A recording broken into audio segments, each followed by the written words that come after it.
Hoş geldiniz. Allah geldiniz. Nasıl iyisin? Başkanım hoş geldin. Hoş geldiniz. Hoş bulduk. Allah razı olsun.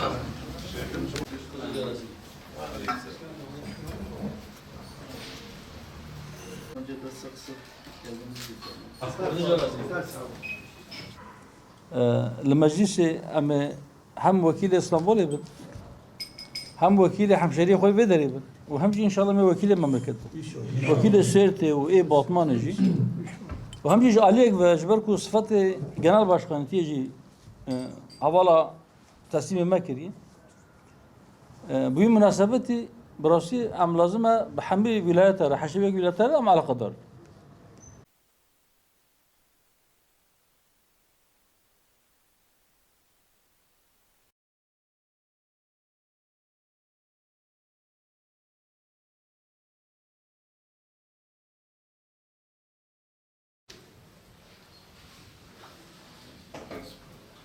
Sayın Genel Başkanım hoş geldiniz. Hoş bulduk.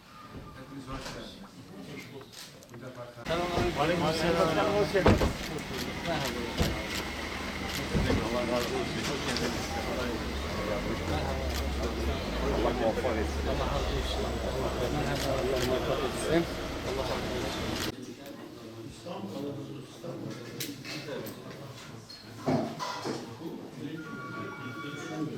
Onlar saldırdıkça, onlar agresifleştikçe, onlar kendi elleriyle yüzlerine taktıkları maskeyi çıkarıyorlar.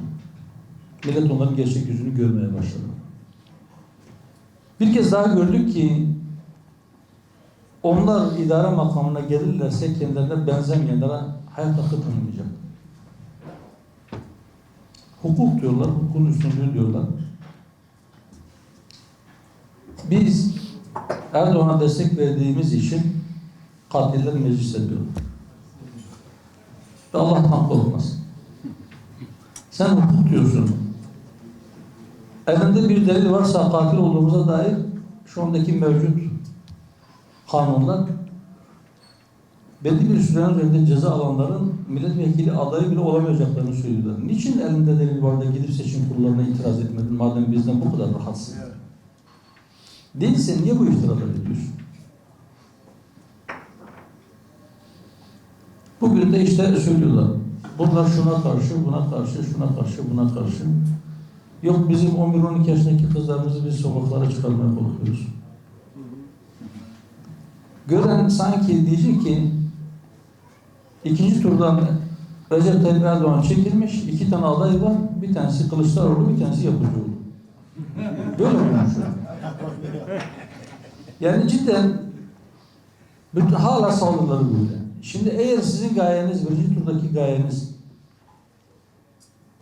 bizim bu İslami kimliğimizden dolayı, bizim Müslümanca duruşumuzdan dolayı meclise girmemizden rahatsız oluyor idiyseniz ve bundan dolayı saldırıyor idiyseniz o seçim geçti.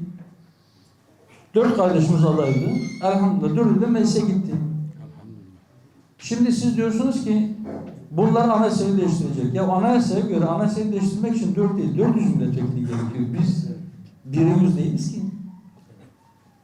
Ama Allah'ın izniyle orada inandığımız şeyleri cesurca dile getirme, milletimizin ve İslam ümmetinin maslahatını gözetme noktasında ağır bir sorumluluk yüklendik. Evet, artık sizin köynemiş ideolojilerinizi sizin orada yüzünüze çarpacak insanlar olacak. Bundan dolayı telaşlı olabilirsiniz. Olsun. Bu telaşın bir şeyi değiştirmeyecek. Biz oradayız artık Allah'ın izniyle. Ellerinden gelse mazbataları bize verdirmeyecekler. Ama aslında yani bize o saldırmalarının pek çok farklı sebebi var. Bir tanesi belki bizim duruşumuz, bizim kimliğimiz.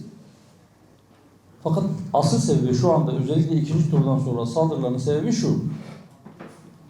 Bizi bir taraftan milliyetçi kesimlere gammazlıyorlar, bir taraftan Kürtlere gammazlıyorlar, bir taraftan ultraseküler layıkçilere gammazlıyorlar.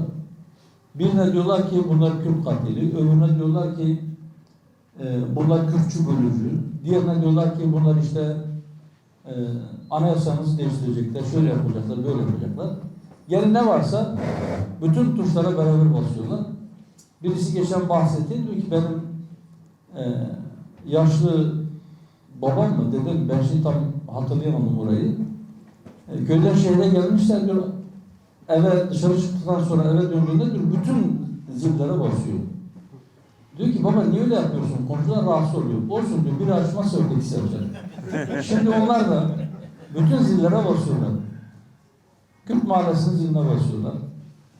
İşte milliyetçi kesimlerin ziline basıyorlar. Kemalist kesimlerin ziline basıyorlar. Ultraseküler layıkçıların ziline basıyorlar. Basıyorlar diyor. Birisi olmazsa ötekisi hepsine birden biz hitap edelim. Bütün tuşlara aynı anda basınca belki bir şey çıkar. Bu iş öyle olmuyor. İnşallah olmayacak. Şimdi her gün Pensilvanya'dan ya da Kandil'den onlara destek mesajları geliyor. Açık. Gizleme ihtiyacı da hissetmiyorlar. Bunlar konuşulmasın diye onlar da bunu o ortaklıkların üzerinde bir şal olarak örtmeye çalışıyorlar. Fakat yapamıyorlar. Bir bunu örtmeye çalışıyorlar. Bir de projesizliklerini, beceriksizliklerini örtmek için şimdi bunu konuşmasa da neyi konuşacaklar? Siz millete ne vaat ediyorsunuz? Ne vaat ediyorlar biliyor musunuz? Enflasyon düşecek.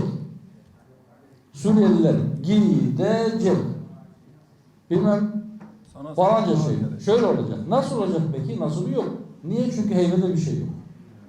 Heybede ne olduğunu kimse sormasın diye sabah Hüdapar, öğleden sonra Hüdapar, bir de akşam, bir de yapmadan önce 4 tane hap alıyorlar. O hapla kafayı buluyorlar. Varsa Hüdapar, yoksa Hüdapar.